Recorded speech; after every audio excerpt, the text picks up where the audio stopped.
Students, जैसा कि आप सभी विद्यार्थियों को पता है कि आपका ये बोर्ड एग्जाम फरवरी में होने वाला है और इस एग्जाम में फाइनल एग्जाम में मैथमेटिक्स सेक्टर से 5 नंबर का ग्राफ पूछा जाता है।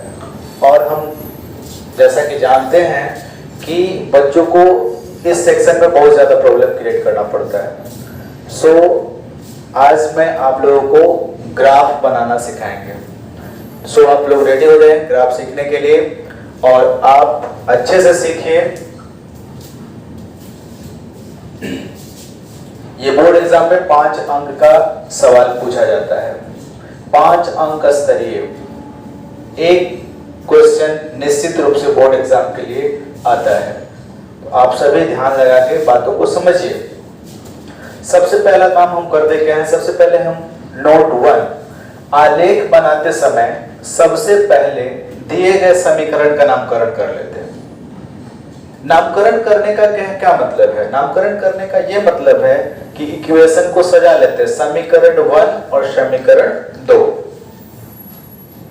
नोट 2 आलेख का नामकरण करने के बाद x तथा y में से किसी एक चर राशि में मान भरते हैं तो दूसरा मान बाहर निकल जाता है। नोट 3 मान निकालने के बाद हम ग्राफ का फिगर तैयार करते हैं और अंत में फिगर बनाने के बाद ग्राफ को प्रदर्शित करते हैं। और इस तरह से आप बच्चे बोर्ड एग्जाम में 5 नंबर प्राप्त कर सकते हैं। यहाँ पे ये इक्वेशन दिया गया है और ये एग्जाम में 5 नंबर का पूछा जाता है। अभी अभी जो नियम हम बताए हैं उसी पर आधारित प्रश्न को सॉल्व किया जाएगा। सबसे पहला चीज आप नहीं जानते तो जान लीजिए कि इसमें 2 बात है। पहला बात एक होता है अचर पद और दूसरा बात एक होता है चर पद। तो जो चर पद होता है उसको x, y, z के नाम से जाना जाता है और जो अचर पद होता है उसको 1, 2, 3 डॉट डॉट डॉट के नाम से जाना जाता है। ये चर और अचर समझना काफी महत्वपूर्ण होता है। बहुत सारे बच्चों को ये चर और अचर में डिफरेंस पता नहीं होता है। तो आप जानिए जो भी संख्या दिखता है वो अचर पद कहलाते हैं और जो ABCD का कोई भी लेटर दिखता है वो चर पद कहलाते हैं। तो आइए हम इस इक्वेशन को सॉल्व करते हैं। सबसे पहले हम इक्वेशन का नाम देंगे 2x + y - 6 = 0 और इसको हम लोग लिखेंगे समीकरण 1। दूसरा है 4x - 2y - 4 = 0, इसको लिखेंगे समीकरण 2।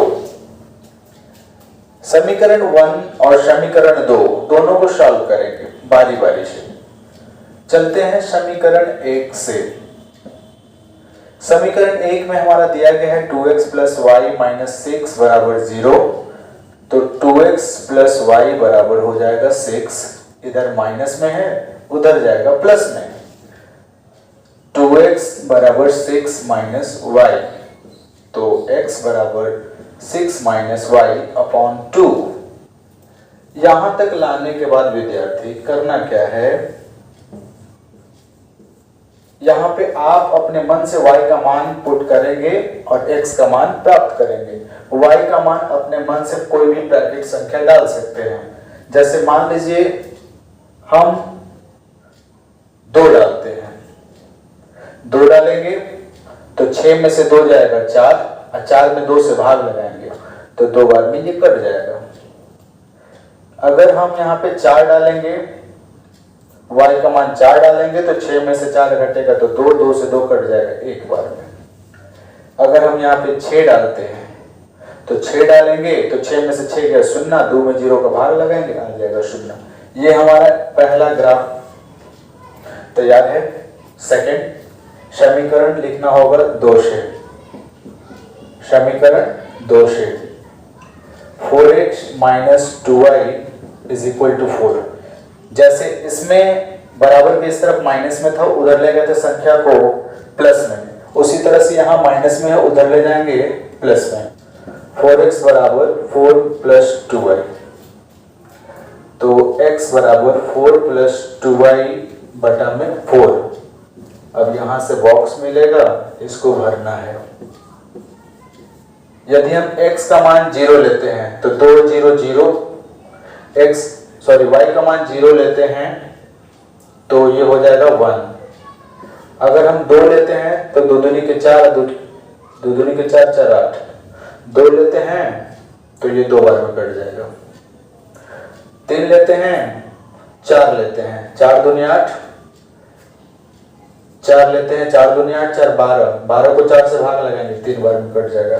तो आप देख सकते हैं कि यहाँ पे बॉक्स निकाल चुके हम लोग। जैसा कि आप सभी विद्यार्थी देख सकते हैं कि यहाँ पे ग्राफ हम लोगों ने खींच लिया है, और इस ग्राफ को खींचने से पहले सबसे पहले चीज हम कंडीशन को समझेंगे। जिधर x होता है वो प्लस का सिंबल दर्शाता है, और जिधर x डैश होता है वो माइनस का सिंबल को शो करता है। जिधर y होता है वो प्लस का चिन्ह होता है, और जिधर y डैश होता है वो माइनस का सिंबल को इंडिकेट करता है। जैसा कि आप देखिए x है तो +1 +2 +3 +4 +5 +6। इधर x डैश है -1 -2 -3 -4 -5 -6। इधर y है 1 2 3 4 5 6। इधर y डैश है -1 -2 -3 -4 -5 -6। अब हम इसमें जो मान निकल के बाहर आया है, बॉक्स में है, डब्बा में है, इसको हम लोग कैसे रिप्रेजेंट करेंगे उसको देखें। सबसे पहला चीज x का मान आप देखिए यहाँ पे 2 है।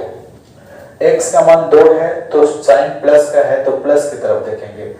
x का मान 2 यहाँ पे है और y का मान भी 2, तो दोनों प्लस में है तो x वाले को पहले देखना है, फिर y वाले को देखना है। तो इसके सामने आ जाना है और इसके सामने चले जाना है, एक बिंदु लेना है, और ये जो बिंदु मिला ये मिला 2, 2। सेकंड है x का मान 1 और y का मान 4, तो x का मान 1 और y का मान 4। इसके सामने और इसके सामने जहां भी दोनों बिंदु टच कर रहा है वहां पे लेना है और लिखना है 1, 4। फिर है 0 और 6, तो 0 का मूल बिंदु पर ही होगा और 6 तो यहां पर होगा, ये हो जाएगा 0, 6। अब देखिए ये वाला और ये वाला तीनों एक सीध में, तो यहां से लाइन खींच देंगे। दूसरे क्वेश्चन को देखिए, x का मान 1 और y का मान 0, तो x का मान 1 और y का मान 0, तो यहीं पे होगा 1, 0। x का मान 2, y का मान 2, x का मान 2, y का मान 2, तो आप देखिए यहां पे है x का मान 3, x का मान 3, y का मान 4, इसको आगे बढ़ाइए। x का मान 3, y का मान 4, ये वाला लाइन एक दूसरे को काटते हुए आगे निकलेगा, ठीक है।